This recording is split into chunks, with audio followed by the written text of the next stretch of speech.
মোম দিয়ে দূর থেকে নারী এবং পুরুষ বশীভূত করার উপায় কিভাবে দেখেন। একটা মোমবাতির মাধ্যমে মোমবাতিতে লিখে নিছি মোমের মাধ্যমে এবং এই নকশাটার মাধ্যমে কিভাবে আপনি আপনার স্বামীকে বশ করবেন।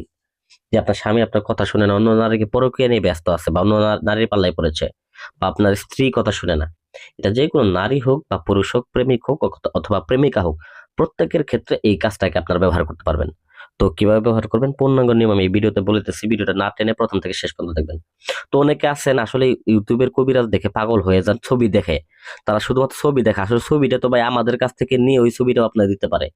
ওগুলা দেখে পাগল হয়ে যান, কাজের ধরন দেখেন, আমাদের কাজের ধরন দেখবেন। আমি বলতেছি না যে আপনি আমার কাছে আসেন কাজ করেন, আমি আপনাদেরকে দিতেছি যাতে করে আপনারা সহজেই আপনাদের স্বামীকে কাছে পান, স্ত্রীকে কাছে পান, উপকৃত হন। উপকৃত হয়ে যে ভাই আমাদের যে বলবেন হ্যাঁ ভাই কাজ হয়েছে, এই কথাটা শুনলেই শান্তি লাগে ভাই। যখন শুনি যে একটা কাজ হয়েছে শুনলেই শান্তি লাগে। আর এছাড়া তো কাজ আমরা পাই, যখন একটা কাজ আমরা করে দেই ওই ব্যক্তি আমাদের আরো ডাবল কাজ দেয়। আর বিশেষ করে অর্থ সম্পদের দিক দিয়ে যখন একটা ব্যক্তিকে একটা কাজ দিয়ে খুশি করা হয়, ব্যক্তির অর্থ দিয়ে অনেকটা খুশি করে, এটাও আমরা জানি। কিন্তু আমাদের হাত বাদ আমরা মাল কিনে তারপরে কাজ করি। তো যাই হোক, আপনারা এই কাজটা কিভাবে করবেন পূর্ণাঙ্গ বিস্তারিত নিয়ম আমি এখানে বলতেছি। প্রথমত শুধু একটা মোম নেবেন এবং এই নকশাটাকে নেবেন, এই নকশাটাকে লেখাগুলা সম্পূর্ণ এই মোমের মধ্যে লিখে নেবেন। তো এইটা যে এইগুলা যে যেরকম আছে এইগুলা সেম টু সেম এরকম ভাবে লিখে নেবেন, পুরোটার মধ্যে লিখে নেবেন। দুইটা মোমের মধ্যে লিখবেন, লিখে এখানে নাম লিখবেন, যাকে বশ করবেন তার নামটা সহ লিখে নেবেন। এটা আমি এখানে দেখেন নাম সহ লিখে নিছি, এই যে নাম সহ লিখে নিছি, আপনারাও নাম লিখে নেবেন। তো নাম সহ লিখে এইরকম মোমবাতি, দুইটা মোমবাতি জ্বালাবেন, শুধুমাত্র দুইটা।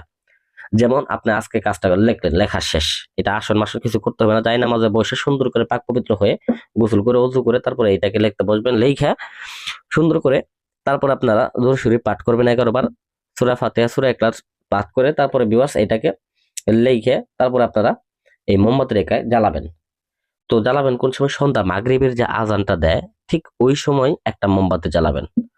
আবার ঠিক পরের দিন গিয়ে মাগরিবের যে আজান দেয় ওই সময় আরেকটা মোমবাতি জ্বালাবেন। এই দুইটা মোমবাতি যখন আপনার পুরে শেষ হবে, যেমন দেখেন এই যে আমি এটাকে জ্বালায় দিলাম, বিশেষ করে এটা আমার কাজটা এখানে লেখাও শেষ, মন্ত্র দেওয়াও শেষ, প্রয়োগ দেওয়াও শেষ। তো এখন শুধুমাত্র আমি জ্বালাবো। তো এখন মূলত দেখা গেছে যে অন্য টাইম, এজন্য আমি এটাকে বন্ধ করে দিলাম। তো এরকম ভাবে যখন আপনারা, আমি কালকে মাগরিবের সময় এটাকে জ্বালাবো, আপনারা এরকম ভাবে মাগরিবের সময় জ্বালাবেন, 2 দিন জ্বালাবেন, দুইটা মোমবাতি জ্বালাবেন।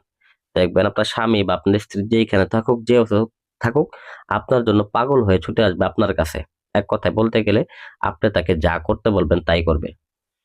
যা করতে বলবেন, জমি যদি লিখে নিতে নিতে চান, অর্থ সম্পদ যদি চান তাই দেবে। এরকম ভাবে পাগলা ভাবে বশীভূত হবে। এটা এক প্রকার বলতে গেলে পাগলা বশীকরণ। এটা অত্যন্ত পাওয়ারফুল। আশা করি ভিডিওটা ভালো লাগবে। ভিডিওটা যদি ভালো লাগে থাকে আপনারা অবশ্যই ভিডিওতে লাইক করবেন, চ্যানেলটা সাবস্ক্রাইব করবেন। ধন্যবাদ সবাইকে।